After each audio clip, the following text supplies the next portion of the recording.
Just kidding. What's up, y'all? It's episode 122 of the Collective Podcast. I am AC from LA. He is SG Trilogy. What's going down, SG Trilogy? How you feeling, On brother? this Wednesday evening, this Wednesday installment of the Collective Podcast. Everything is everything, brother. Things are good, man. How you doing? I'm doing well, man. I appreciate you. Definitely good to see you. Good to be back. Like you said, it is a Wednesday installment, which means I'm back to football on Saturday. After this Wednesday, we have one more Wednesday episode planned, and then we should be Saturdays throughout because, I guess if I make the postseason, then there might be a bit of a dip there, but we'll see how that goes. I won't know until the season's over. So we'll see how it goes. But listen, it's episode 122 of the Collective Podcast. We are back. We want to thank all of our viewers for checking in, our listeners for checking in after the fact. And just know that, as always, we appreciate you being here. We do this for you, and we wouldn't be here without you. Sam, why don't you tell our people how they can contact us? I'm going to go ahead and put that up for you right now because I know you love telling them. So go ahead. Yes, indeedy. So the Collective Podcast is all about community. As AC mentioned, we enjoy interacting with you. We enjoy bringing some great content. So it would behoove you to stay connected with us. You can go to our official website, which is the collectivepodcastofficial.com. On YouTube, we're TC Pod Official. Facebook, we're TC Podcast Official. On Twitter or X, the platform known as X, we're TC Pod Official. On Instagram, TC Pod Official. He is AC from LA on Instagram, and yours truly, I am SG Trilogy on Instagram. So make sure that you tap in with us. Let's connect. You know what? It's so interesting that you say yours truly, because yours truly is a positive thing. Like you're like, hey, I'm truly yours, so I'm yours truly. But I was looking at something earlier, and I was watching a show about deception, and they talked about one of the indicators of deception is when people lead with, well, honestly or truthfully. When you have those lead-ins, or even if I'm being completely honest, and sometimes when people say that, maybe they are, but just for me, I'm never saying if I'm being honest or honestly, or because that, like, you need to understand that when I talk, I'm being honest. I'm being And honest, so right? I'm not going to, if I'm not being honest, I'm not going to, I don't know. It's just a weird thing for me. And when I look back at my former business partner who did me dirty, I realized that he used that term a lot more than anyone that I've ever met. And clearly there was a reason for that, if that is a sign of deception. That being said, you guys have heard me mention my buddy Jason Dillon on the podcast before, somebody I've known for a little over 30 years. And apparently he's got a cousin named Zach Hunter Halley that is a podcast viewer, podcast listener, someone who not only has followed our ascent, but has wanted to come on. And once I found that out, I extended the invitation and he accepted. And so tonight on this Wednesday, October 25th, Zach Hunter Halley, welcome. How you find people doing? we are doing well. How are you doing? And here you go, Sam. Let me get that for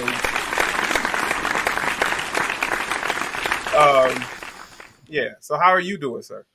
I'm all right. It's a nice Wednesday. Here to kick it with you guys and talk a little sports and do a little listening and maybe a little learning too. So, All right. Well, we're absolutely glad to have you, Sam. Here are tonight's topics. We're gonna talk NFL, a little Major League Baseball, football, college, NBA. Then we'll get into tech talk now and the culture, and then go to our very, very, very important closeout. Sam, do you approve tonight's topics? Man, the topics are there. Let's rock. I approve. Let's go. All right. So I talked to this brother, Zach, on Saturday. I met him on, or was it Sunday? I don't know. But I was going into, it had to have been Saturday. So my buddy Jason called it. We were on, no, he was there with him. So we talked. Yeah. And we started talking a little football. And, at the time, I was 100% that San Francisco was the best team in the NFL. Oh man. And even coming off of the loss, right? Because not only was I saying it, but they were number one in all of the power rankings and still the Super Bowl favorite with the bettors. Um, had a setback. 49ers had a setback 2 weeks in a row, but a setback on Monday Night Football. This kicker, man, he missed another one. And Brock Purdy was playing with a concussion down the stretch and threw an interception. And we were beaten by the Minnesota Vikings. So let me not even put it on San Francisco, like losing the game. Like we were beaten by the Minnesota Vikings. So I'm just sick. I have a really good friend of mine who's supporting. She's out there in Virginia watching like go 49ers. And then she's like, oh shit, I'm sorry. I'm so sorry. And so her TV was a little ahead of mine. So I'm sick before I even see the interception. But shout out to her for supporting. And then I'm sick because it's like, they're gonna kill us in the power rankings. And I really care about the power rankings. Sam knows I really do care. Man, we dropped to number 3. They know. They know. They know. And then if you look at the line, favorites in the NFC still. So we'll settle that when As we they play should Philly. be. But there you go. Now that being said, one of the things that resonated with Zach in the past was a comment he made about the Raiders, and when he said it back to Jason, I was excited about Zach joining us. But anyway, when Zach and I were talking on Saturday, we talked about a number of things regarding the NFL and college football, and then we talked about a couple of people who have been in both places. We talked about Chip Kelly. We talked. We didn't really talk. Well, we talked a little bit about Josh McDaniels, but not a lot. And then we didn't talk about him in college. So really, it was a lot of Chip Kelly. And then somehow Chip Kelly got tied to someone else. And I said, you know what? Let's save that for the podcast. And so we're gonna go through the NFL first, but then we'll go back to that conversation, Zach, and let you Sure. talk to us about Chip Kelly and see how that line goes to maybe one of the Shanahans or something like that, and just see, where we wind up. But I also, when I was hanging up the phone, I heard you say, "Ha, changed his mind."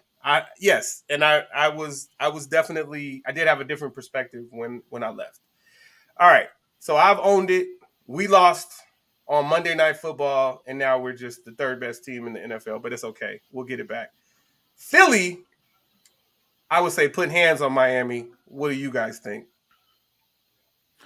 I say that the Eagles put together their best game, Their best effort offensive so game, far. their best offensive effort this season. They looked similar to the Eagles from last season because, as we talked about in past weeks, they've been kind of just inching through to get victories. But this one actually looked it looked convincing. Jalen Hurts did throw one pick, but outside of that, they looked pretty solid, man. Their rushing game was decent, so the ground attack was on. Their air in the air, man. They look the best I've seen them look this season. Maybe that's not saying a whole heck of a lot because they haven't looked great, but that high octane fast offense that Miami has, they were able to slow that down. Miami didn't look as explosive. So, So, yeah. so I'll They go look third. complete. I'll go third. Go ahead, Zach. They look complete. First time all season they've looked complete. Where offense showed up, defense showed up. Everyone was. They played a team in Miami that it's like a Madden team, up and down the field, passing the ball, and they shut them down. They just weren't up to the muster of the defense that Philly just threw out there. I was impressed. Okay, so thank you for that, both of you. I don't want you guys, like, you guys know that I'm true to my word and I'm not going to throw shade when shade is not warranted. I'm just talking, right? We just talking, right? It's a conversation. That's what people like about the collective podcast. We know what we're talking about, but we're just having a conversation, right? Listen, I feel like it was their best output of the season, and on a day that they lost, the day before the day that on a day that they won, the day before we lost, I was even more confident in not only our showdown with them, but our prospects to go to the Super Bowl. And all I can do is compare Philadelphia to San Francisco. And as far as Philadelphia is concerned, they do only have one loss, so they are matched with Kansas City in that. But I look at who they've beaten, and I'm not convinced about Miami. That's the thing. Outside of that 70-point output, their two losses have been like they've been whoopings, right? And then they've eked a couple out, and then yeah, I mean you could put up gaudy numbers, but if you can't match that effort on defense and stop people, or if you can't win the special teams battles, then you're not necessarily a complete organization. And so I knew Philly was going to beat Miami, and I would have been disgusted if Miami beat them because I'm sick of hearing about Miami already. I don't care about hearing about Philadelphia. They are the defending NFC champions, and they beat us in the NFC championship game. So laud them, give them everything, give them all of the talk. Remind everyone that they are better than that team in Arlington and all of that. Not the baseball team. The baseball team in Arlington is pretty darn good. The football team, overhyped. All right. So anyway, so that was our those two games in the NFL, and then we had a couple. The Washington Commanders, they fell to the Giants. The Giants didn't look like they could really beat anyone, and they beat the Commanders. And so now people are calling for Ron Rivera's head again. It seems like that happens on an annual basis. Doesn't happen on an annual basis for a reason, though. So talk about it. Talk about it. Like every year, we're looking at a disappointing Ron Rivera team. He got that little moniker of Riverboat Ron 10 years ago. I mean, it wasn't 10, but you know what I mean? Like forever and a day ago. And I just see every year we're week 6, week 7, week 8, and we're looking, and he's under 500. How much of a leash can we give the man? So, just my humble opinion, IMHO,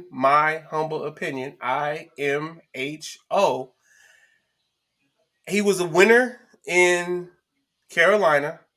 And he came to a mess of an organization in Landover, Maryland. A mess of an organization in Landover, Maryland. A mess of an organization. And let me hear you spin this with the racist Dan Snyder and the sexist misogynist Dan Snyder.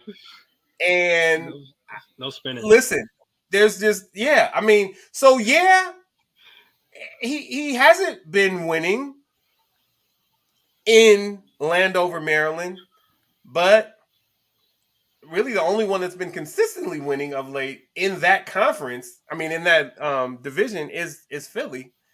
So he's always in the mix for a wild card spot, if not for the division. 2 years ago, they were like everybody was like 500. You do realize that is the most Jekyll and Hyde division in the NFL.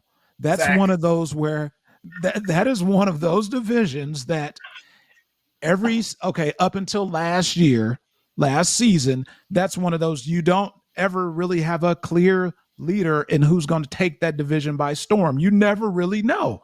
So, okay, the recent Eagles look tough, but prior to that, you never knew if the Giants, New York Football Giants, would cause a fuss. You never knew if Washington, whatever their names was at that time, would cause a fuss. So it's I'm gonna do this on you.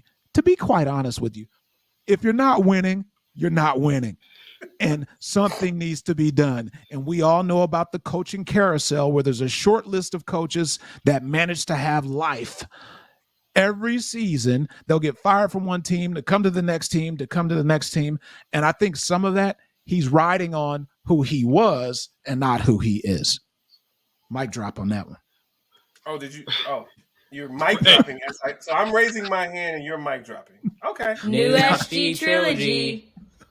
New SG trilogy. Okay. So I think that he dropped knowledge on you guys. I'm not sure. I don't. I mean, I'll go with this. If you're not winning, you're not winning. That is the truth. Beyond that, you say something must change, and so yeah, the ownership changed, and so now we have to see. I guess the thing for me is when you talk about that coaching carousel. So let's go to your second point first. We talk about the coaching carousel. How many people exactly of color exactly are on that carousel exactly? None. So I'm not mad if Ron Rivera never leaves. Cause guess what? Steve Wilkes, he had a year, he had 2 years. Like people don't can you get make it out of time. San Fran? People don't get time.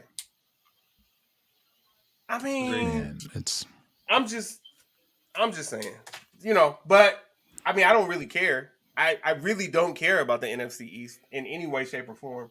But, when we talk about the coaches of color, they don't because we really can get. say, okay, when's Eric Bieniemy going to truly get his shot?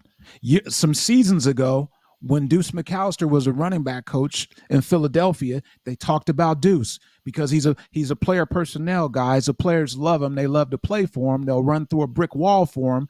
But yet, why aren't these guys getting a fair shot? You look at, okay, you might feel different than this, but Lovie Smith, when he got canned from the Bears weren't a terrible team at that time, and he was darn near 500 the season that he got canned. I think they may have been a game or two over 500, and he was put into obscurity where he went to coach University of Illinois, and that he didn't get back to the league for some years. So I'm like, it seems like when we talk coaching carousel, there's certain guys that always remain candidates and viable candidates for opportunities. We always can be position coaches and never be at the helm. And that's what I don't understand. And yeah, okay, we can say Rooney Rule, well, we interviewed, da da da da da. Come on, man. That's pushing paperwork. Are we actually, as African Americans, viewed as viable candidates for head coaching positions? Because if you're good enough to coach, be a position coach, why aren't you ever given the nod to be an actual head coach? Inquiring minds want to know.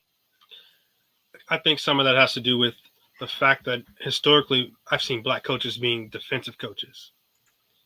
And right now we're in a cycle where everyone's looking for the boy genius. And that apparently isn't black people for some reason, which is totally not true. And so I think we're getting more black coaches on the offensive ball side of the ball, where with the Bieniemy and getting away from like an Andy Reid, where they can't uh, bring him down and say that, well, that's Andy's offense. He's showing he can do some things with Sam Howell in Washington. Even if he's with the 7-9 King. Uh, Oh damn! Not the 7-9 King. You were the one over the 7-9 King. You were lauding his records in when he was in the Carolina Panthers. I didn't think that had anything to do with Rivera. That had everything to do with Cam. Cam is a career maker. Go look at that Auburn coach. But back to the black coaches and getting them on in these rooms and getting the deals closed. I think getting more black coaches on the offensive side of the ball will help that. Well, it's possible. We had another disappointing showing with the additions of black coaches this time around, but at least D'Amico Ryans did get in from the defensive side of the ball. Yep. Out of San Francisco. If I feel like Raheem Morris was on the cusp of getting another shot, with what he was doing or what he is doing in LA. I don't know if it's going to happen or not because it's like they've come off of him now ever since the Rams. But the Rams just made it to the Super Bowl, and of course I hate the Rams. They actually won the Super Bowl, and he was the DC for that. But Could I speak to the Raheem point real quick? yeah. I think there's a recognition in the league of my previous point. Remember, Raheem switched from defense to offense specifically so that he thought he could get a better look as an offensive coach. When the Rams season started going down the two years ago, and they had to fire their defensive coordinator, he ended up having to switch back. But I think there's a recognition, and I think Raheem's gonna get another chance. I think he deserves one, and I look forward to seeing how that cycle goes for him. Well, there you go. All right. All right. So thank you for that. So Giants over Washington. Do you know that all came from the Giants over Washington in the NFL? Chicago played Georgia. I mean, I just had to. Did you want to talk about it at all or not? It's fine. All right. Chicago over the Raiders. And then Baltimore. What I will talk about is I'm hoping that Mark Davis is shopping right now for a new head coach. Hopefully. That's what I'll say. So, and his current head coach is one of those that spent time in college and the NFL, right? Another one of those young offensive guru type coaches. That was he in college? Wasn't he? I don't. Did he not? That was only Lane Kiffin that left, huh? Okay. Yeah, that was Lane. I'll take that. Well, I know Lane did. I thought Josh did too. Okay, so not Josh. All right. But boy genius, right? So that whole thing, like partially responsible for all of the Tom Brady, Bill Belichick success early on. And hold on, let me go back to this. So I'm not going to speak ill of Cam. I will say that if what you say is true, then it's a travesty that Cam is not on a roster and Ron Rivera is just in Washington not winning because they were such a really good tandem together. But poor Cam, to go back to what you said, hasn't had any success outside of Carolina under Ron Rivera. Cam hasn't been the same since he got hurt. Cam hasn't been the same since he got hurt.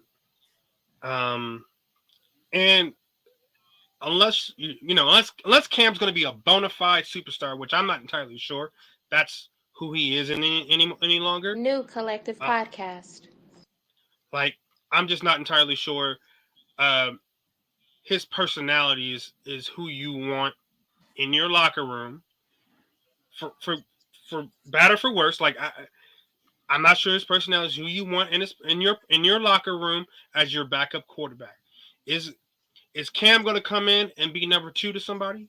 Is Cam going to come in and do all the starter work that's needed, but as a backup? Because that's what it is in the NFL. As a backup, is doing starter work, especially as a number 2, but never playing.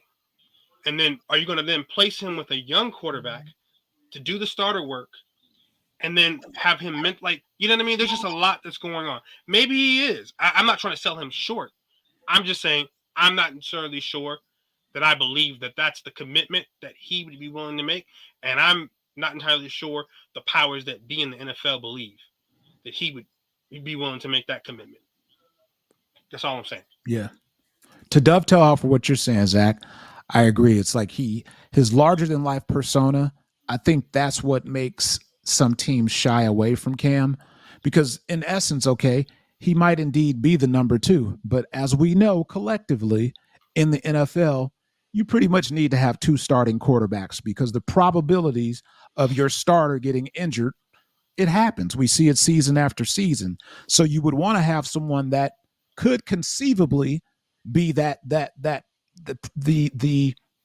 next man up on your team. But you're right. I don't know if his image is one that GMs are saying bringing him in here is more of a distraction than anything. And you would think by this stage of his career, you would hope that maturity has set in and he can actually bring something that would uplift a locker room and not divide it by coming in as a prima donna. For both of y'all. Cut on Cam Newton. It's too much. Cam Newton's not even on the roster. So no shade. Like if someone's talking about him, then we can talk about him. But he's not even on a roster. Like we might as well talk about Cap. Like that's where we're at right now with Cam. Because he was there with Matt. Nope, not doing it. You're not gonna get me down that rabbit hole. Nope. Power rankings: Kansas City, Philly, Kansas City, Philly. 6-1, 6-1. Kansas City, Philly, San Francisco, 5-2 after being 5-0. So 2-game losing streak. Cincinnati this week. I've never been a Joe Burrow fan. I've never been a Cincinnati fan. Never? Ever. Never, ever. Like, never, ever. Never, ever. I mean, if you look at that class, I only liked Trevor Lawrence, and that was because I liked Clemson. I didn't like any of those guys. So that includes, including but not limited to Tua, Jalen. But I mean, I love the fact that we have a black quarterback and a Pacific Islander quarterback, like quarterbacks of color. But just liking them, I hated Alabama. No, like I'm sick of hearing about Alabama. I'm sick of hearing about LSU, all of that. All of that, get it out of my face. SEC, I don't want to hear about it. So I was always pushing for Clemson, which is weird because I'm literally a Miami Hurricane fan, but it was like I just need that ACC team to do something, or Georgia. I don't like Ohio State either. So it's a weird thing for me. I was off put by Tressel, and that never got turned around. Jim Tressel at Ohio State. You didn't like the sweater vest? Like the sweater vest. I mean, it's kind of like the thing with your visor and the sweater vest. Your boy Belichick Old man swag with the cutoff with the cutoff sweatshirt. Oh my goodness, all of that just buffoonery. Like, because we are getting distracted. Miami 4th in the power rankings, Baltimore 5th. They're starting to believe in our guy Lamar Jackson again. Okay, Baltimore 5th, Jacksonville 6th. Listen, y'all thought it was your boy Josh. What's the dude's name? I can't even think of his name right now. What's the dude's name in Buffalo? Josh Allen. Josh Allen. You thought it was Joe Burrow. You thought it was Josh Allen. Trevor Lawrence is letting you know for the quarterbacks not of color, he's someone to be reckoned with. So you guys watch out for him, because wasn't that a 0-16 team the other day when somebody was there coaching them? All right. So Jacksonville is 6, Dallas is 7, and they deserve that. That's not too high for them. They do deserve that. So I give credit when credit is due. After we beat the brakes off of them, they've looked decent the next couple of weeks. And so after getting the brakes beaten off of them by the 49ers, they've recovered a little bit. So 7 for them. Cleveland, they beat us, and then they had a close one last week wherein the Indianapolis coach is saying that the league told him that there were some calls missed down the stretch that enabled Cleveland to win that game.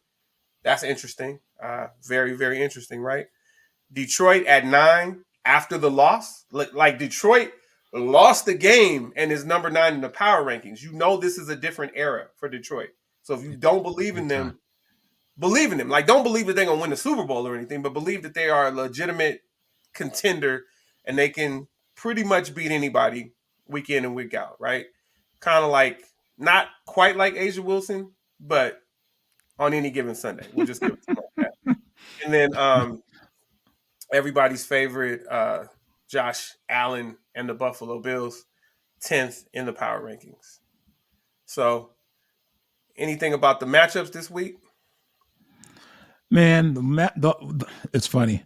We're not talking teams that are in the upper echelon of the NFL. Mm-hmm. But I'd like to see the Panthers finally experience a dub this season. They play the Texans. Texans are 3-3. Panthers are 0-6. So I'm hoping Carolina will kick up a little fuss, do something. Oh, okay. Just because, or you love parody. You love the underdog. You know how I operate, man. Outside of that, what do we have? We have the Jets Giants this weekend, the Battle of Garbage. I just call it the garbage game.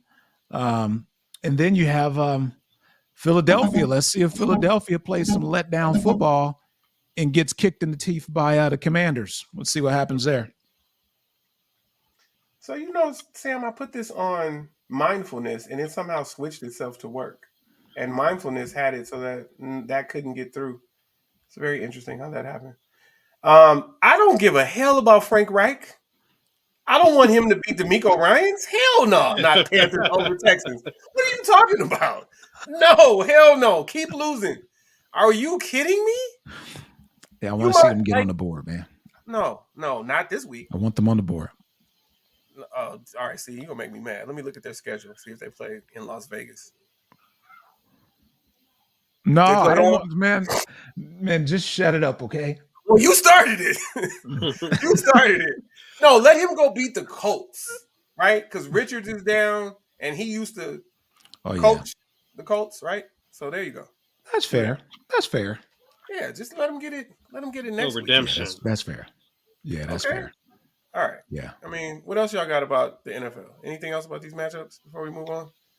You guys need me to tell you? That's all I got for this upcoming week. Okay. Yeah. I mean, so I think Monday Night Football is attractive, but clearly you have nothing to say about it, so I have to point it out because I'd be remiss if I didn't. It's the Raiders at the Lions, and so the Lions are going to kick the Raiders' butt. The Lions are going to kick the Raiders' butts, man. I don't want to talk about that. All right. Well, the Lions. Well, it's my responsibility to talk about it. The Lions are favored by 8 at home, which is not super convincing. They're favored by 8 at home. You get 3 points just for it being your home game, so they're really only favored by 5. And it would be a signature win for the Raiders, and the Lions are coming off of a loss. So I'm just saying it's not out of the realm of possibility that the Raiders could go get that and get to 500. Sam would rather be pleasantly surprised than be disappointed. So I understand that sentiment because not because of any of my results. Oh, because I was a Sparks fan. And late toward the end of it, after Candace left, it was very tough. Because you just expected losses all the time. Bro, as a result of the Raiders' loss to the Bum Bears, I even put him on punishment right here. I can't, man. I said to the gnome, I put him on timeout, man. I was mad as the Bears. Come on, man. So here's my question. The Raiders, that's a dumpster fire. I'm gonna ask Zach. Zach, when you lose to a team with a similar record to yours after the loss, can you call them a bum-ass team? No, AC from LA. I mean, it just seems like you're looking in a mirror. They're a bum-ass team, and you lose to them. You looking in the mirror. It's terrible. Okay. Yep. All right. So I will get off of the Raiders now. Can I ask one question? Yeah. I'm sorry. One question. Go ahead. Who's your quarterback, Sam? Hoyer. Who? Who is it? Who is the quarterback? Who is the quarterback? Because we don't have a quarterback right now. The Raiders are freaking in shambles, dog. It's amateur hour. So we got a wide receiver that's being wasted, who eventually is going to say, you know what? The same way Derek Carr is out of here, get me out of here. It's a waste. I don't know why you came there in the first place, bro. Yeah, it's terrible, bro. Terrible. Okay. So, didn't see that coming. All right. So you say bum ass Bears. Yeah. They're playing the bum ass Chargers. Who wins that one? 2-5 at 2-4. Chargers favored by 8.5, but 1-2 at home. Thoughts? It'll be close. I don't know. Yeah. Chargers can't put a team away to save their lives. It'll come down to the last 2 minutes, and the question will be, who will make the mistake? Okay. This is just disrespectful. This line, they got the 49ers favored by 3.5. I guess they feel like Sam Darnold is going to be the quarterback because of concussion protocol. That could be the only reason why you only got us favored by 3.5 over the Bengals at home. Anyway, let's get off of the NFL because I'm stuck. And real quick, full disclosure, I guess you can say I disrespected Jimmy G because I didn't say he's the quarterback, but he's injured. So therefore he's not playing right now. And yeah, there you go.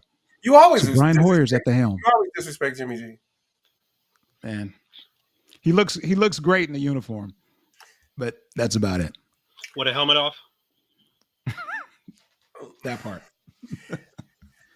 So somebody asked me this last week, and I'm just going to re-up. I appreciated him as a quarterback of the 49ers. It was always a roller coaster toward the end during crunch time, but he got us to a Super Bowl and an NFC Championship game. So that's not lost on me. He did throw a crazy pick in said NFC Championship game and also threw a pick in said Super Bowl. But with his eyes closed. But had his eyes closed. I appreciated. Listen, I appreciated. He was the 1-1. pocket's collapsing. Hold on. He was 1-1 in NFC Championship games and 0-1 in the Super Bowl, which is a lot more than most teams can say during a stretch of some people's entire lives, let alone over the last 2 years. So, there's that. All right, moving on from the NFL, we have the World Series, and 2 wildcard teams are in Arizona versus Texas. Talk about it, Sam. Man, what I want to talk about is the fact that no one saw the Rangers coming. And literally, the Rangers were written out. As soon as they went to wild card, the Rangers were written off like, nah, this is going to be disastrous for them. So for them to run the table up until they reach the ALCS and to show up and show out, part of me is fuming inside because there's a big piece to their success puzzle with Corey Seager, formerly of the Dodgers, who is with the Rangers now. He has definitely been a great return on their investment. But then we got to give props to Texans right fielder Adolis Garcia, who in 7 games, hit 5 out the park, including a grand slam to win game 6 or game 5? Game 5 or 6. I want to say game 6. He hit a grand slam to win that game. He had 15 RBIs, and he and throughout the playoffs he's batted thus far 357. So Adolis Garcia has been balling, and it's been crazy seeing him because looking at him, you can see as soon as he goes up to bat, he's completely checked in, and now opposing pitchers are fearing him. So shout out to the Rangers. Funny thing is, I've never rooted for an American League team, and so this is some new territory for me. New SG Trilogy. So I'm gonna let Zach. I'm gonna let Zach talk before I talk, because I don't have the same perspective as Sam. Go, Zach. I am praying on the downfall of the Rangers. I am an Angel fan. I am bitter. And boo. That's all I got. Oh, okay. Well, let me try not to take shots at Zach's team. Oh, wait. You don't need to take shots at them. They're just the Angels. So you're going to go with the American League. What is that? Central? I'm going to go with the National League West. And we talked about this before, and it's an interesting thing. Yes, they did beat the Dodgers. But why? I mean, you live out there, so that makes sense. Like you're a stone's throw away from Arlington, so that makes sense for you. But I'm gonna shout out Nina. Shout out to Nina and her Arizona Diamondbacks, and it's time for them to get their second one. And I don't know anybody on the team, and I don't really care. I really am only engaging in this baseball conversation out of obligation because I have a podcast. And so I'm going to choose the Arizona Diamondbacks. But as you guys know, I stopped watching baseball as soon as Mookie went home. It was just too tough for me this year. It was just too tough for me. But yeah, this is fun. Go Arizona, and Sam says New go AC Texas, from LA. and Look, X just the bitter. funny Go the ahead. funny thing about it is once the Dodgers lost, my full disclosure, we talk every day and we just stopped talking about baseball. Like it went from being such a big part of our conversation to we're talking about I'm sending you recipes and pictures of, hey, you want to see this? So Just it look at just this it faux crushed salmon us. burger salad. Yeah, right, Yes. right. Yeah, Yeah, baseball. it crushed us. Yeah. And it was so far from the realm of possibility when Neenan was like, "Yeah, go Diamondbacks. They're gonna." I'm like, "Yeah, right." Shit. Look, she may have receipts because you Yeah, dismissed her on a podcast and she was like, yeah, Diamondbacks. And but it remember, was we more shared an so. article. Yeah, I don't want it to happen. Like not that it wouldn't. Just. But go ahead. Go ahead. Yeah, man. So Yeah. there it is. We have enough on the World Series. It starts on Friday. Tune in on your respective networks in your area. There you go. Enjoy. I'll be flying on Friday, but I'm sure that it'll still be going by the time I have a layover in Denver. I guess that's when I'll be able to watch during my layover. Flying out of Ontario, and it's a layover to get to Albuquerque. I've never not had a direct flight, so it's interesting this week. But yes, sir. All right, NCAA football. NCAA football. We had some interesting results last week. We had Ohio State over Penn State, which was pretty big to say the least. We had what else did we have? We had We Alabama had over Tennessee. Alabama over Tennessee. Yep. We had Utah over U$C. I mean, I can't if I mean because if I just say it, you won't understand what I'm saying, right? So I have to say it as if it were spelled that way, right? U$C. But yeah, that was something. Um, so yeah, Ohio State, Penn State, that was a battle of unbeaten's, yes. And Yeah, that was about Ohio unbeaten. State got Yep. yeah, Ohio State got that one. And then Alabama and Tennessee was a battle of beatens, but for SEC, um, the SEC upper hand, and so Alabama got actually it was pretty convincing over Tennessee. There was a lot of questionable offensive play calls though on Tennessee's behalf because they had a few fourth and ones or yeah, like fourth and ones, fourth and inches that they couldn't capitalize on. And Mm-hmm. when you watch the plays, it's like, damn, you didn't think of just kind of get a push tush to push over into first down. Like literally, Mm-hmm. you're trying reverses and all kind of crazy stuff.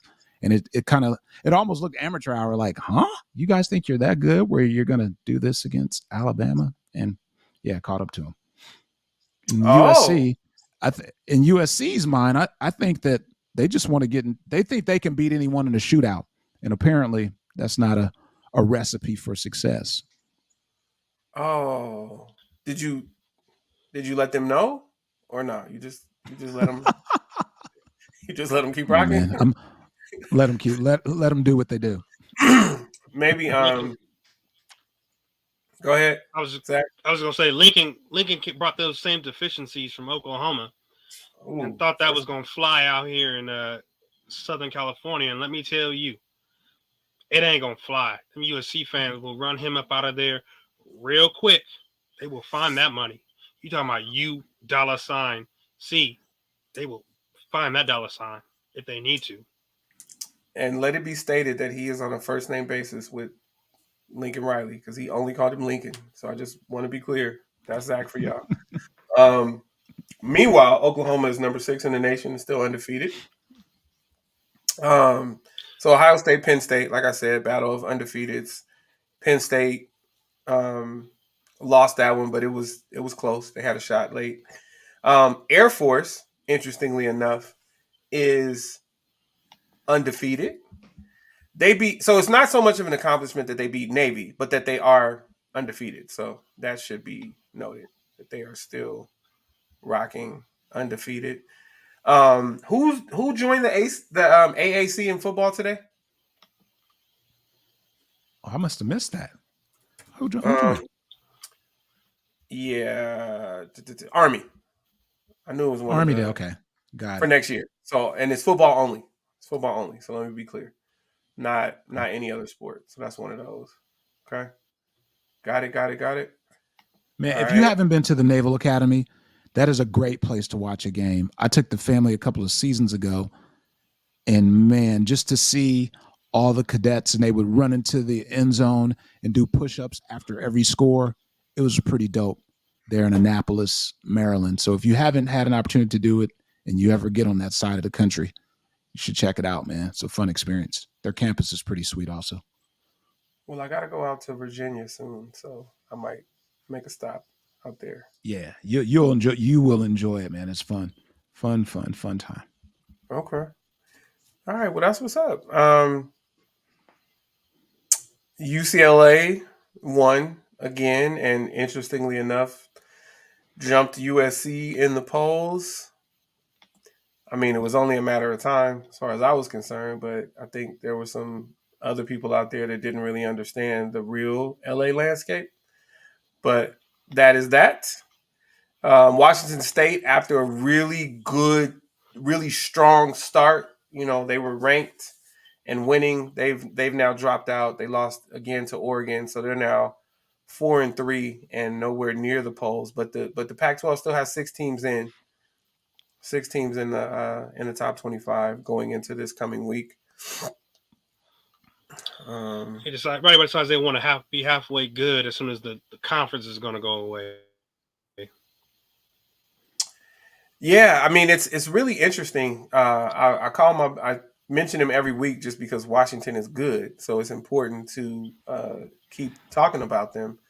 My buddy who was on those two national championship teams in Washington, 90-91, I reached out to him a couple weeks ago and I was like, "Hey man, do you have a pep talk with them?" He was like, "Nah, man, it's been brewing though. It's been brewing," and he's brewing, even though it sounded like brewing. So they are now 7-0 and 5 in the country, just outside of that, top 4 team for the football playoffs. So at number 5, and they play Stanford, and I know that Stanford did get a shocker against Colorado, but I don't see that same thing happening against Washington. Unfortunately, Neon Dion Coach Prime Time fans, they play UCLA this week, so they're gonna be 500. So and I They're going to lose. consider myself to be a fan of his also, but Yeah. we're gonna have to put hands on them, and so he'll be 4-4. But they're gonna get a bowl game for sure. And remember, they were absolutely horrible last year, and so Mm-hmm. every time that they're in a game, that's better than last year, and every time they win, it's like playing with house money. So just remember Yeah. that. Agreed. Remember that. Agreed. Okay. Agreed. And one matchup that I also want to mention that I think that the premier matchup for me this weekend is Oregon, Utah, both being ranked, both being Pac-12 teams. They play, and then also Georgia. Yes, they remain undefeated. They haven't lost in a long time, but Florida gets up for Georgia. So I don't. Let's see. Florida's 5-2. I want to see, and they're playing in Gainesville. I want to see what's going to happen there. Yeah, so that's an interesting one, and if we were, and so Florida does get up for Georgia, and Florida gets up for Tennessee, and Florida gets up for Alabama, and we can do all of that we want, but Georgia has looked really good for like 30 games in a row, and I mean, Yeah. yes, I think they had a close one this year, but they haven't lost in a very long time. Oh yeah, there we go, 24 in a row. And then 14 in a row for Washington, 13 for Florida State, 12 for Air Force. Shout out to Air Force. Um, I don't know how much getting up for them is going to do for Florida this week. It is something to watch. So let me respect what you're saying there. I think if we're looking at really great games, as far as conferences are concerned. Louisville Duke is interesting. They're basically the same record, 5-2, 6-1, and in that 16-20 range in the polls, and that's an important one. USC versus Berkeley. Berkeley is not having a good season, so that would be a signature win for them. And you could say USC is flailing, but that wouldn't be fair. They're not. They're not actually flailing. They're just not who you thought they were. They're still good. They're still one of the best teams in the Pac-12, but and when I say one of the best, they're like mid-tier. Um, they're better than Berkeley, but Berkeley might get them. So we'll see how that goes. Oregon State better not have a letdown against Arizona. And then yeah, and then you mentioned the big one, Oregon, Utah. Oregon, Utah, Ohio State, who's undefeated, should roll Wisconsin. Wisconsin is trash in the Big Ten West, so I don't really see them kicking up too much dust. Shout out to the Big Ten, and I'm just gonna leave it at that. I'm just gonna leave it at that. That's all I'm saying. BYU, Texas, that might be something. Oklahoma, Kansas, there are some trap games on here, and Oregon, Utah is not one of them. Like, they both gonna get up for each other. Duke, Louisville, they're gonna get up for each other.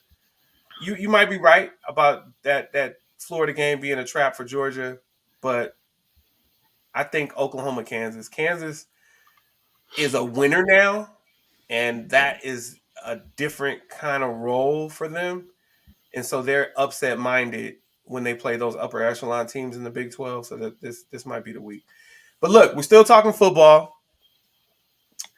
And we went from NFL to college football, and we had a little bit about Chip Kelly. So why don't you give us your take on Chip Kelly, Zach? Oh man, Chip Kelly. I think he's a pretty good coach. I'm up and down on him. I don't think he puts enough emphasis on recruiting. Mm-hmm. I think he's definitely academics first head coach, which is good. I'm not, I don't really want to talk down too much. However, that ain't why we all here. That isn't the reason why Colorado's out of state enrollment's up 40%. It isn't because of the academics. You got to have the winning to go along with it. So I like his schemes. I like a lot of the things he does, but I don't know if he's the coach to bring and take UCLA to the next level. Right now, they're a 3-loss team. Like, they're a 3-loss program, and I don't see why the number 2 team on the West Coast, in football at least. I mean, historically USC, and then why UCLA can't be number 2? Why are we losing to Oregon? That doesn't make any sense to me. Why do we have kids from LA leaving LA to go to Oregon? And let me tell you, I've been to Eugene. Ain't it, Chief? Ain't it? Yes, sir. Okay, so let me ask you this. I want to comment on what you said about a 3-loss team. Are you saying a perennial 3-loss team? Like they're going to Yeah, a lose perennial 3 per year? three-loss team. Okay, so going to lose Yes. 3. Um, and this might actually be the year when they do get over that hump, because the next 5 games are winnable, and they could actually finish with 2 losses. But I hear what you're saying. They could go 10-2, and they actually should go 10-2.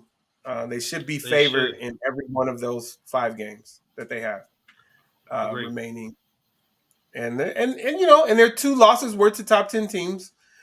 So maybe they're trending in that direction. I'm not a Chip Kelly fan. I do love the fact that he brought Ken Norton Jr. back, and I just Didn't mean back to the schoolhouse. Because one thing that I learned from a good friend of mine who actually played at SC and played for the Buffalo Bills, he broke down for me that a certain former UCLA alum who was also a coach, a head football coach, is not well liked in the UCLA community and personally vetoed bringing Ken Norton in a number of times. And so it was really weird that it took very much an outsider. I don't even know if Chip Kelly went to college to to come and bring Ken Norton back. He wasn't available when Jim Moore was here, and maybe Jim Moore could have been Junior could have been convinced to bring him back, but he wasn't available because he had some winning ways over in Seattle. Seattle. Yep. After SC, he went with what's the Seattle coach's name? I can't even think of his name right now. Pete Carroll. Yeah, he went Pete with. Carroll. By the way, Pete Carroll, by all accounts, he's a much better guy than I would normally give him credit for. It seems like he did some really good things in the community while at SC, and he's not afraid to hire a brother. So I'm not going to go as far as saying shout out to Pete Carroll, but I'm going to say shout out to Pete Carroll without saying shout out to Pete Carroll. So there you go. I'll say this about Pete. First name basis. This dude knows all the coaches. Hey, I say this about Pete. He's always gold for me. And I don't want to go too deep into it, but I had a young man at the time who I played high school with who passed away, who was supposed to be the day before he was supposed to be going to camp at USC. And he wasn't a number. When we had the vigil, Pete came. People from the staff came. Mm-hmm. So, I didn't get to talk to Pete or any of that stuff, but just the fact that he still came, he still remembered this kid who never even really played for him to, show the respects. Yeah, Pete's solid in my book. Wow. All right. Thank you for that. I really do appreciate that. All right. So the Chip Kelly argument, not really an argument, but the discussion on Saturday was just about, no, it was about Chip Kelly was just about a comparison that Zach made between Chip and Kyle. Yes. And I was trying to understand how in anybody's universe you could compare Chip Kelly to Kyle Shanahan, because I just immediately went to success, and I went specifically to NFL success, because who cares about college success when we're talking about versus the NFL. But there was one guy who was in college and the NFL, and the other guy wasn't. So it is important, but then I didn't see actual success in college either. And I think that was a point of contention for us, because just because you rule the roost, if you either don't make the playoffs or don't win a game in that playoff series, then you're not necessarily successful. But we talked about it, and I talked about the fact that I wasn't the biggest fan of Chip Kelly, usually because of his days in Oregon, where we had all the all the signage and all of that. I just felt like it was a whole bunch of gimmicks, and he's very gimmicky, and I didn't like him for the 49ers, and he's not going anywhere at UCLA. So, I kind of had to get on board, because whereas I cannot be a fan of LeBron and just not really care about the Lakers right now, I can't do that with my alma mater. So that's not the same kind of thing. Like, hands down, the Lakers are the best organization in the history of basketball with the most championships. Well, same thing in UCLA basketball, but not UCLA football. So that's different, right? Like, we got to fight for everything. And so I have to support him, or at least just keep my mouth shut. But one thing that you pointed out was that, just Chip has empowered a number of just black quarterbacks going down the line. From an offensive coordinator there, Dennis Dixon, to Jeremiah Masoli, but he wasn't black, but a quarterback of color, mm-hmm. To the NFL, Colin Kaepernick had his back the whole way around. No matter what you think about Colin and his stance and how he chose to um, you know, to protest. So, We'll see. There you go. and It's do you know anybody in that picture, Sam? it's one guy that looks vaguely familiar in that picture, That wearing guy, that nice hue of blue. that guy right there. Oh, is that AC No, from LA? that nice hue of blue. No, it's interesting that you say that, Zach, because I've struggled over the past couple of seasons with Chip Kelly being at the helm at UCLA because of his time that he spent with the Eagles. Um, that team was extremely toxic. The locker room was toxic, and it was a New locker room that SG he didn't have trilogy. a locker room that he did not have a handle on. And this is coming from not my opinion. This is coming from members of the Eagles organization who I know during my time living and working in the Philadelphia area, having been in that locker room.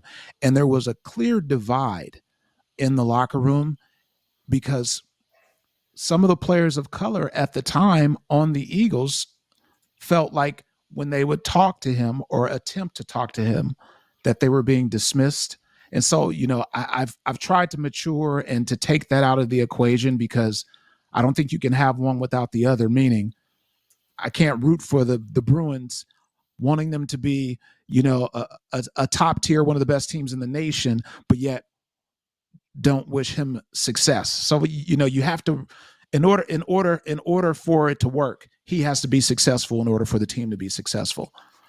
And maybe he's matured. Maybe things, it's different from coaching professional men as it is coaching collegiate men, because the way that you interact, talk, lead, it's a lot different. But I just know the time he was with the Philadelphia Eagles, and this is past players, and even one who still remains a member of the Eagles, who was adamant about getting him the hell out of Philadelphia because of the way he would dismiss those grown men. So yeah, it's tough for me when it comes to Chip Kelly, go do it. Because, No, I understand that. So I want to address some of what you're speaking there. I've read some of the things that you said that was going on in there. Some of the impetus of that, I believe, goes back to in college. Towards the end, before he left, he had some players that were getting in trouble, right? And from what I've read, um, he was uncomfortable with that. So there was like kind of a stark change to the type of guy he wanted culturally speaking in his program, and then who they were towards the end, and part of the reason why he left for the NFL. So coming into that locker room that was established, that was had veterans in that locker room, and coming from, for all accounts, a player's coach, Andy Reid, I can see how him coming in and trying to do his college thing would rub some people the wrong way.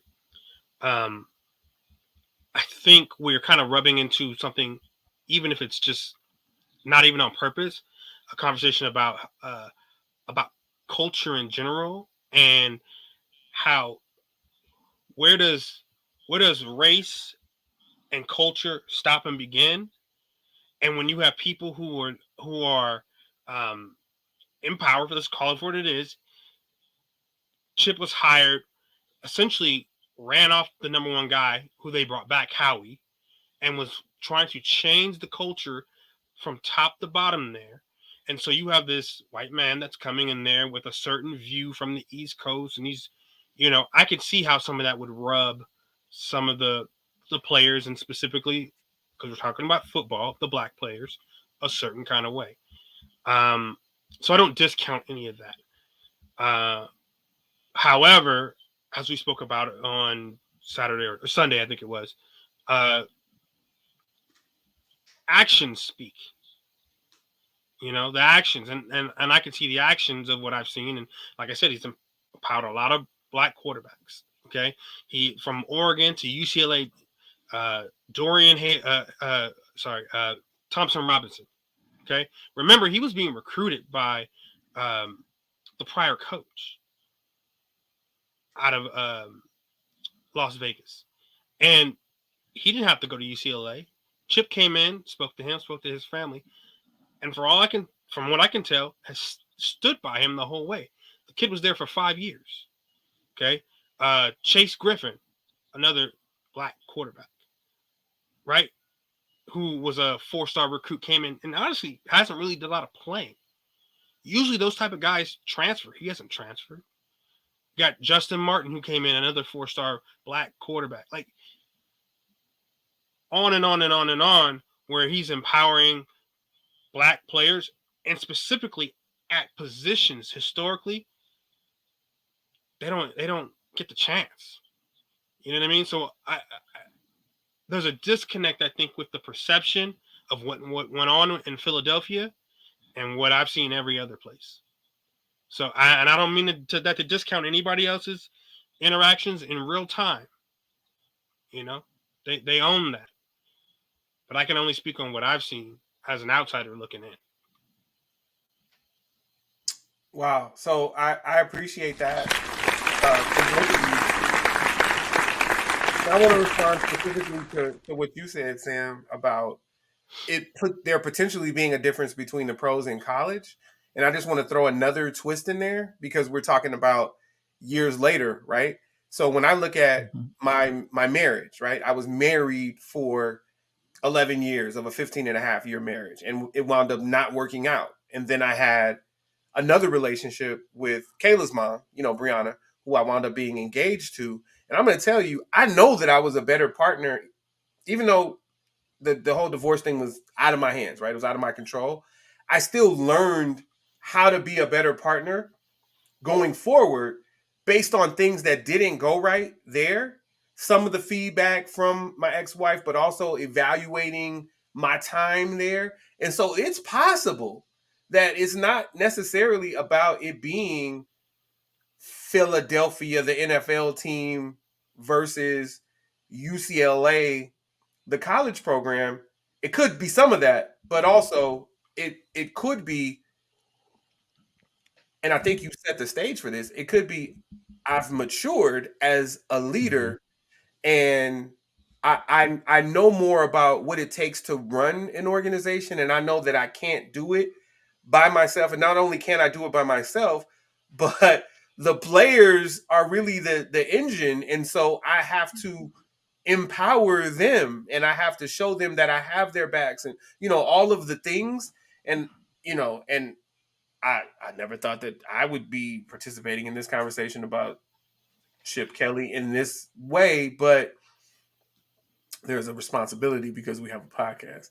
And I believe that it could also be that, because people do grow, and grown-ass men can still mature. They can learn from past mistakes. Even if their feet weren't held to the fire, they can look back and say, well, yeah, that wasn't successful. Right. Look at this. This is where I made the mistakes. And I think, the sign of a true leader is someone that looks at growing and learning from their mistakes. And to that, within that same vein, not allowing your mistakes to define who you are now. You use those as lessons. You grow. You learn how to connect with people. You learn how to interact with your audience and connect with them. And fair enough. Damn, we got deep on Chip Kelly. New collective podcast. Did not see that coming. All right, let's transition to the association. Somehow, during the National League Championship Series, they decide, I don't know what happened. They should have pushed it a day. They should have delayed the start of the NBA season, but they didn't. Of course, they didn't expect the NLCS to still be going on, but it was. Samuel, we had 2 games last night. 2 games, 4 teams in the West. And what did you learn? Man, what I learned is, you're right, they should have pushed it back one day. Because baseball definitely superseded game 1 of the NBA. 2 matchups last night. So we had the defending champion Denver Nuggets against the Los Angeles Lakers. and we had the Phoenix Suns against the Golden State Warriors. So excited to have basketball. NBA is back. It's a long season, so buckle up because I'm sure we're going to see so many different storylines and so many things happen. First game, Denver, defending champs, the Nuggets against the Lakers. LeBron, Raymond James, entering season number 21. And so, with that being said, he went on to score 21 points. He had 21 points, 8 rebounds, and 5 assists. And they still called an L because the Jokic, unleashed his wrath yet again with 29, 13, and 11. So a triple-double out the gate. Wait, you said they still caught it? So the 21 points were supposed to lead them to victory? Is that what you were implying? I was implying, in year 21, he scores 21 out the gate. Oh my goodness. I don't want to hear about it being year 21 if we keep talking about this dude being the llama or whatever. What's that animal? The goat, all of that kind of stuff. I don't want to hear that. All right. So wait. Not us. We as a culture. But let's talk about your god brother. One Anthony Bernagius Davis. And what did he do after scoring 16 in the first half? I think he might have tripped over some eyelashes because although he was on the court, he was MIA in the second half. What happened? I think it was nap time. Why is it nap time in game 1? And are they on a pitch count in game 1? What are we doing? No, load management. Do they have a game today? Is it back to back? I mean, in his mind, Kawhi used to be my favorite player, and then once I learned that Kawhi was who everybody else said he was, I backed off a lot. I'm not gonna say I backed off a little bit. I backed off a lot. I supported him, and I was like, dude, you got to protect your hamstring. But then once he got to the Clippers, it was like, dude, this is a farce. You know, like this, you just not playing, dude. Like, what is happening? And do what you want if they let you. And I'll take Kawhi over LeBron. But I'm just saying, like, it's so disappointing. I'm not saying the accomplishments are more. I just rather have Kawhi. It's better. Well, I don't agree. I don't agree with any of that. What you're saying, but you're entitled to your own opinion, yes, even if it's crazy as hell to have. But yeah, I don't agree with you whatsoever. So why wouldn't I? Okay, so be clear, and I've been clear, but you're acting like you don't know. I don't even want my team. I'm not rooting against my team, but I'm not rooting for my team because he's on my team. So if there were a player that's not as good as him, then I could go back to cheering for my team. I just want him gone. Did I hear you say that you would take Kawhi over LeBron? Today, yes. Oh, you're talking today. So I'm thinking, okay, if we are to match them up at the same point of their career, same age, same everything, who are you taking? No, we can only match them up the year that he played in Toronto. That year, you're talking crazy. You're talking out the side of your neck. No, I'm saying no. Yes, it would be LeBron. Yes, it would be LeBron, which is disappointing because I don't like this dude as a basketball player. But I am a realist. Zach, can you ask him to further elaborate? I'm gonna sit back. Are you insinuating that Kawhi is retired? No, wait, I want to be clear about this. What are we saying right now? Wait, did he retire? I mean, he's played as many games as a retired basketball player would have played in the last 3 years. I'm just making sure we're clear about this. That's good. That's really good. I'm just. No, what we're saying is, if I may be honest, I would take. Here we go. I would take the. Look. Go ahead and get your moonwalk on. I would do the LeBron. So remember Sam Perkins for Benoit Benjamin? I would be fine with LeBron James for Benoit Benjamin right now, just so we can start rebuilding. That's what I'm saying. So you want to expedite the rebuild? That's what you're saying. Yes, I just want to expedite his exit.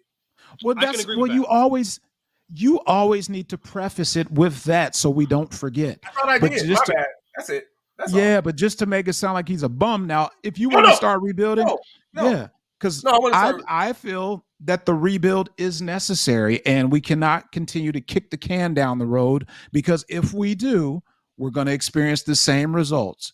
In last season, we were up, down, optimistic. But it's not realistic to think that a player who's 38 years old, the elder statesman in the league, is going to lead us to the promised land. So I get what you're saying. Well, and then the compliment to that is, it could be argued that Lakers management doesn't believe that, and they believe that Anthony Davis can lead us, but he can't. And so, if you are thinking that, then you need to rethink that. And there's just a lot involved in that.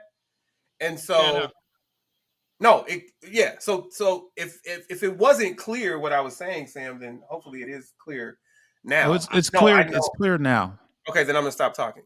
Cool. Moving on from that, the season opened last night, and the Lakers got heckled by Denver fans because Denver's better. And they said, "Who's your daddy? Who's your daddy?" You know, Yankees fans once said that to the Red Sox, and then the Red Sox went on a run and whooped on them October 17th, 18th, 19th, and 20th in 2004. But also, there was Phoenix and Golden State. And I didn't like that result. But Phoenix beat Golden State. You know, I don't want, so here's my problem. And I've said this on the podcast. I'm not a Chris Paul basketball fan. Kind of like with LeBron, right? But LeBron has all them 4 championships, 72 finals appearances, and 4 championships. But Chris Paul doesn't have any. And so now I don't mind if he gets one because he's with people I like. Can I mention someone who I haven't mentioned in like 5 episodes now? Is it okay since the season? No, you cannot. Oh my God. They played last night. Well, he didn't. But okay, fine. I won't mention him. So Chris Paul is playing on that team now. And you know, they lost, but somebody is injured. So someone who I can't mention apparently. But you know, I think that Kevin Durant is a lot of hype. Now, I do believe Kevin Durant is really good. So let me preface that. But he's a lot of hype, and he hasn't done anything outside of Golden State. I just want to remind everybody of that. He's done nothing. There's been, except beat Golden State last night, but there's been a lot of hype. So I just want to be clear about that. Nothing in Brooklyn, nothing in the short time that he's been in Phoenix. So we'll see what happens. But other people have done things without him, but he hasn't done anything without them. So I just want to throw that out there. So I don't like what Phoenix is doing. And I also don't like, they fired Monty, right? Phoenix? They did? Gave him his walking papers. Yeah, that's crazy. Who's their head coach right now? It is second year. The Lakers ex-coach. Which one? Who won the championship? Vogel. Oh, yeah. Who got a raw deal? Yeah. I'm sorry, Vogel got a raw deal. Yeah. I'm just gonna throw that out there. Yeah. Vogel got a raw deal. They threw. Oh yeah. And listen, yeah. And listen, I like Russell Westbrook. I thought y'all was out here playing him. Okay, when y'all call him all those names and tweeting back and forth at his wife, I thought that was disrespectful. But very disrespectful. But I mean, he just wasn't very good on the Lakers. I'm sorry. Like, no disrespect. He wasn't very good on the Lakers. I don't know if it was LeBron. I don't know if it was the GM. I don't know if it was the owner. I don't care who decided to make that trade at the end of the day. He didn't fit basketball wise. He broke up a championship team, and then you have the coach sitting there having to navigate the politics of trying to bench this Hall of Famer. Yeah. So, Sam, you heard the word "yeah" come from Sam. I vehemently disagree that he broke a championship team. That's just absolutely disrespectful to whoever won the championship. To what, Golden State? Come on, dude, stop it. They were not a championship team. No. And he didn't break them. He broke them. The year that the Lakers won the championship, and it's a championship. It's not a bubble championship. It's a championship. Even with LeBron, it was a championship. It was a championship. Okay, it was one of those. They were. LeBron had to get one at the same time that my organization got one, And I hated that. Kind of like when Shaq won one for Pat Riley. I was like, why did Shaq have to get it? But he had to. Okay, go ahead. They had a whole siesta going on the court in the middle of the game against Phoenix. Mm-hmm. And then everybody and their mom got hurt on that team. They were going to go back again at least to the finals. Wasn't nobody about to beat them. And you can't even say Denver, who they can't even beat anymore. Because Jamal Murray was hurt. He had torn his ACL.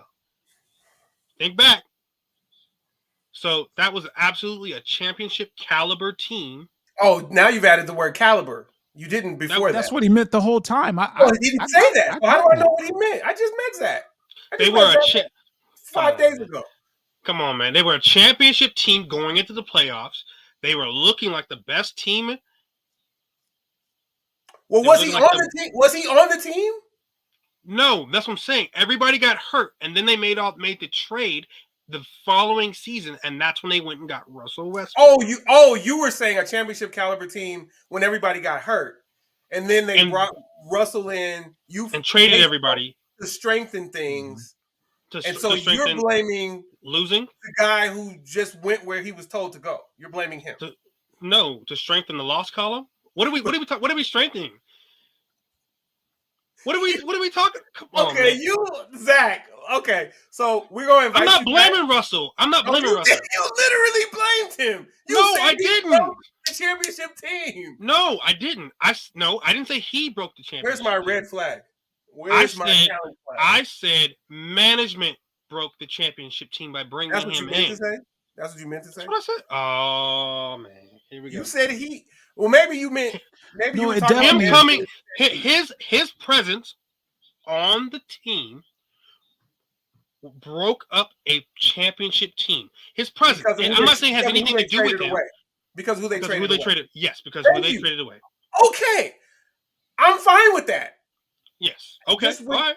I'm a little defensive of my Bruin when you say things I'm in a certain way.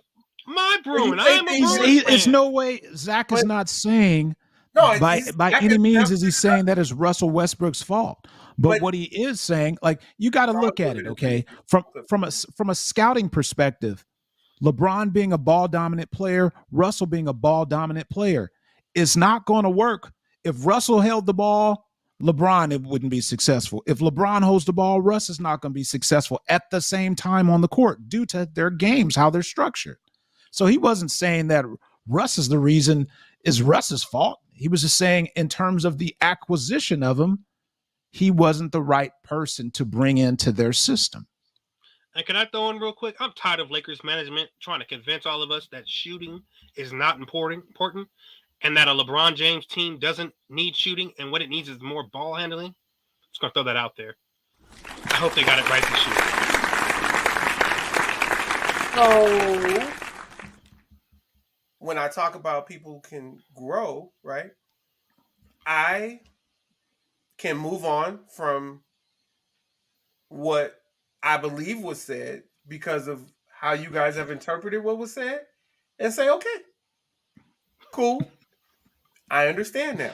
Now, if you receive a text from me an hour from now with a clip of what was actually said, you know why? Well, right now, I'm willing to move on and say, oh, okay, I heard it wrong. Cool. Can we rephrase that? When you receive a text from AC an hour from now, it's not an if. I'll leave it at if because I've grown. So, yeah, I'm going to play something really quickly, and then we are going to bid our new friend adieu. But I'm going to play. Wait, where'd it go? I'm going to play something real quick. And I know when to stop it, Sam, because guess what? They don't have a church version. Like, that's what I found out. They tricked me. They say they have a church version, but it's not. You know what I'm saying? So yes, here. I know what you're going with. You know what I'm going to play, and I know when to stop it. Thank you. Loyalty ain't just when it's convenient. Like, loyalty ain't when it's convenient. That's why I said what I said. People scream loyalty and loyalty and loyalty, but if he didn't give you that bag, he didn't create that opportunity, would you still be loyal to him? You probably wouldn't. You know what I mean? But it's convenient for you at that time to do so you're going to play your part and play the position. Bam! I knew when to stop it, just like Sam needed. Boom, boom, boom. Shout out to Ace Hood. Ace Hood speaks. Listen, this is episode 122 of the Collective Podcast. We have been joined by Zach, Hunter, Hallie. You are welcome back anytime. I speak for Sam and I say that you are welcome back. We have absolutely enjoyed you. We love this. I do want to revisit the Russell West. Like, I want us to come armed and revisit the Russell Westbrook Lakers conversation, the whole championship caliber. Oh, you did clarify championship caliber with the team that they had that they wound up trading away. I think we all agree with that. So that part, boom. Cool. Do you think? I want y'all to marinate on this. I don't want an answer now. Let's have a future answer. Maybe I'll put a poll up. Do you think that Russell Westbrook with the boys make a big three at this point of Russ's career, at this point of Kawhi's career, at this point? Well, I think we're going to leave George alone, but do we think that makes a big three? No answer from you guys. Just think about it. I'll post a poll. Think about that. And that would be Leonard, George, and Westbrook down the street at, what is the new arena called? Y'all know what it's called? Something Center. Okay. Shout out to our friend Tony Kenji, DJ Dents, who is the Clippers resident DJ. All right, Zach, thank you for coming. We appreciate you. Do you want to say anything? Say goodbye to the fans, to the viewers. Yeah, man, I appreciate the coming on here, wrapping up with you guys speaking. You know, the takes are woo. You got some doozy ones, but I was trying to keep up with you. So thank you. All right. Well, we appreciate you, Zach. Yeah, thank you for coming through. You are welcome back. We'd love to have you back. And thank you for your perspectives. Thank you for your contributions. And please keep viewing. And you stay under the radar, so we can't tell people where to find you, but you'll pop up from time to time. Yes? Yes, sir. All right. Thanks for coming through, Zach. We appreciate you. All right, SANUEL3. I'm going to let you go into the culture. I'll talk about Tasha real quick. So Tasha Butts, rest in peace. Tasha Butts was a player for the University of Tennessee women's basketball back in the day, and then she went into coaching, and her latest post was at Georgetown. And she just became the coach of Georgetown earlier in 23, and she passed away on Monday. So we're going to give a moment of silence to her and the person that Sam mentions next. So we'll let Sam talk about the late, great Richard Roundtree. Yeah.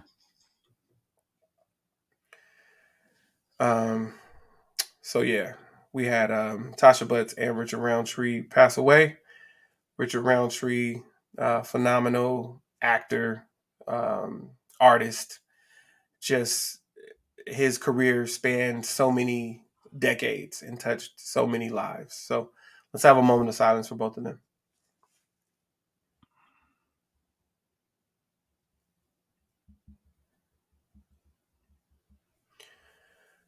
All right. So that leads us to what we have next. Tech Talk Now? Tech Talk Now, baby. Tech Talk Now. Tech Talk Now. You ready, Sam? Tech Talk Now. Tech This Talk is Tech Now. Talk Now. What'd you say? This is Tech Talk Now. Okay. All right. So I'll be brief. What we have here is AI in sports, redefining the game. So welcome to another captivating episode of Tech Talk Now, presented by the Collective Podcast. I'm your host of Tech Talk Now, AC from LA, and tonight we're diving deep into a game-changing topic, AI in sports. Artificial intelligence is making waves in the world of sports. From performance analysis to injury prevention, AI is transforming the way athletes and teams operate. In this episode, we'll embark on a journey through the fascinating realm of AI's impact on the world of sports. Imagine a world where AI-driven algorithms analyze player performance in real time, providing coaches with invaluable insights. We'll explore how AI is enhancing player development and strategy, From tracking movement patterns to assessing biomechanics, AI is giving teams an edge like never before. And then you wonder, well, if everybody's getting an edge, then is it really an edge? Well, it just kind of becomes parody like Sam likes, but still it's giving teams an edge. And if people don't use it in the same way, then you won't really have parody, right? Right, Sam? So we won't necessarily have what you want. But AI isn't just for players. It's also a coach's best friend. But with AI, teams can predict and prevent injuries, ensuring their stars stay in the game. AI is even revolutionizing sports medicine. From monitoring player fatigue to customizing training regimens, AI has sat at the forefront of player wellness recently. And again, AI isn't limited to the playing field. It's also changing the way fans interact with their favorite sports. AI-driven fan engagement strategies are pretty much the future of the fan experience. From personalized content recommendations to immersive augmented reality experiences, AI is putting fans in the center of the action. Of course, with greater power comes great responsibility. AI in sports raises important ethical questions. And let's delve a little bit into the challenges and ethical considerations surrounding AI adoption in sports. From data privacy concerns to the potential for bias in algorithms, it becomes a pretty complex landscape when AI and sports come to ethics.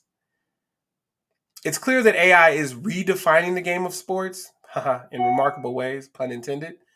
But the future holds even more promise with advancements like AI referees. Wait a minute, that's not necessarily an advancement. That's going to put some of us out of work. AI generated playbooks and enhanced sports broadcasting. We'll continue to explore the exciting journey where technology meets athleticism. Thank you for tuning in to Tech Talk Now. Stay connected, stay curious, and stay at the forefront of tech. Until next time, I am AC from LA, and this is Tech Talk Now from the Collective Podcast. This is Tech Talk Encore, Now. encore.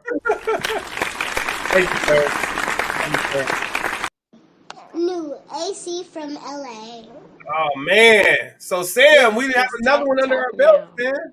Episode 122 of the Collective Podcast. This has been another amazing run, another Wednesday night with my brother. How are you? How do you feel? Man, I'm great. You know, you showed up with a pressed collared shirt on, and I'm sitting here in a Wu-Tang t-shirt. Shout out to the Wu. But you know, Shout out to the if I knew you were going to be dressed in this manner, you know, I might have put on a tuxedo or something to step a my game tuxedo. up. Now, did you wear a You know, tuxedo this weekend? Is that I why sure tuxedo's on did, your bro. mind? No, I didn't wear a tuxedo. I had on a little cocktail hour, so you know, Oh, nice little ensemble that received some rave reviews. But this upcoming weekend, the boys gonna be in that tux. Pictures will okay. follow because I'm getting Okay. it this weekend. You getting it this weekend? Now, you said shout out But to it's shout out. You talking about?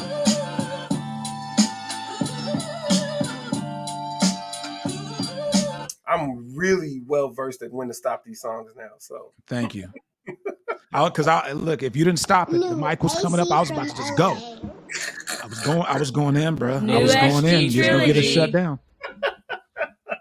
no Trilogy. doubt, no doubt, no doubt, no doubt, no doubt. All right, brother, man. This has been a really good. This is a good one, man. I appreciate you as always. And like you said, we talk every day, but then we get the opportunity to come in on the day or night of the podcast and really get down. So this was exciting, and yeah, let's go to the closeout, brother. Let's go to the closeout. Get ready for the closeout. What you got, I'm brother? gonna close it out. I'm gonna close it out with this. You know, I had a lot of time, and I mentioned, you know, when we were on hiatus, I took some time. What did I say? To relax, reflect. What was the other R?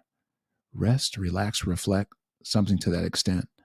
And so, Oh, when it here. came, Hold on. Let me give it to you because it's still here. yes, there it is. Relax, reflect, recover. And so, in the spirit of reflecting, the thing that became abundantly apparent for me was the importance of identifying your passion. And once you identify your passion, pursue your passion. Quite often we look at life. We look at the ups and downs of life. We look at, when you've been thrown what you feel is a curveball. And for a lot of people, that sits with them and it makes them stagnant, where they never identify and pursue their passion. So I'd like to encourage all of our listeners, all of our viewers, to identify and pursue their passions. Even when you're alone and no one believes in what you're passionate about, as long as you believe it, go after it, because it will truly make a difference. Wow. We got to give you a drop for that. We got to give you a New SG Trilogy. We're going to give you applause on your closeout. Like, what is that? What is that? Get ready for the closeout. So thank you for that, Sam. So for me, I'm gonna go with what I often go with you guys, and that is love your people and let them know that you love them. Remind them that you love them, but also protect your peace.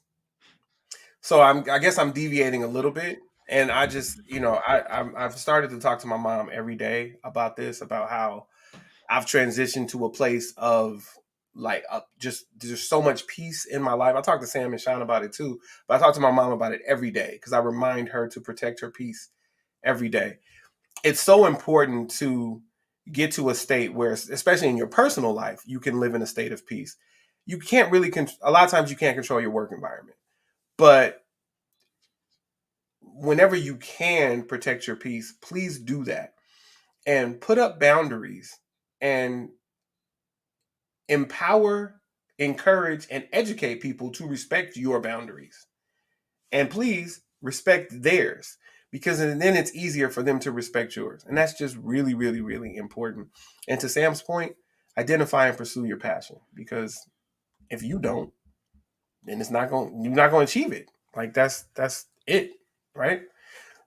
So anyway, this was episode 122 of the Collective Podcast. We appreciate you as always. We had a little bit of a pivot this week in that I didn't go on Facebook, but I tried something different. So I posted the StreamYard link. Hopefully some of you guys popped on to StreamYard and viewed in that way. But as always, there are multiple ways that you can reach us and find us. And Sam likes to tell you about those. So I'm gonna let Sam kick it one more again. Once again, you can reach us on our official website, thecollectivepodcastofficial.com, on YouTube, TC Pod Official, Facebook, TC Podcast Official, Twitter, or the app known as X, TC Pod Official, on Instagram, TC Pod Official. He is AC from LA on Instagram, and yours truly, IMSG Trilogy. We have had a blast, episode 122, and we thank you guys for joining us. We've had a blast. Thank you so much. Again, let's give applause to Zach, Hunter, Halley for coming through, and let's give applause to the viewers and the listeners.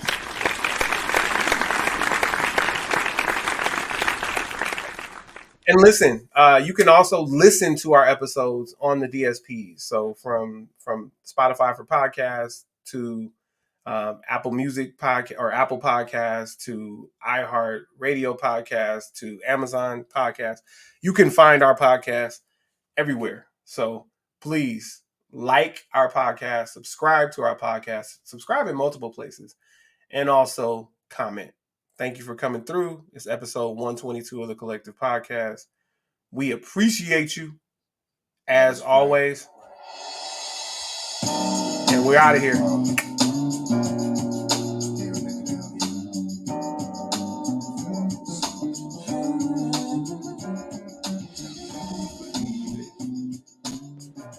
New Collective Podcast.